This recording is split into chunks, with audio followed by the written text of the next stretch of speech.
И здесь опять лгут постоянно, извращают исторические факты, не прекращают нападки на нашу культуру, на русскую православную церковь, другие традиционные религиозные организации нашей страны.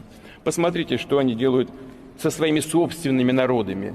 Разрушение семьи, культурной и национальной идентичности, извращение, издевательства над детьми вплоть до педофилии объявляются нормой их жизни. А священнослужители, священников принуждают благословлять однополые браки. Да Бог с ними, пускай что хотят, то и делают. Что здесь хочется сказать? Взрослые люди имеют право жить, как хотят. Мы к этому так и относились в России, и всегда к этому будем так относиться. Никто в частную жизнь не вторгается, и мы не собираемся этого делать. Но хочется им сказать, посмотрите, извините меня, священное писание, главные книги всех других мировых религий.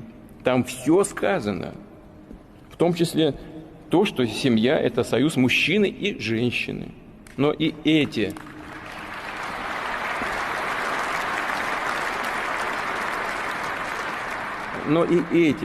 священные тексты подвергаются сейчас сомнению.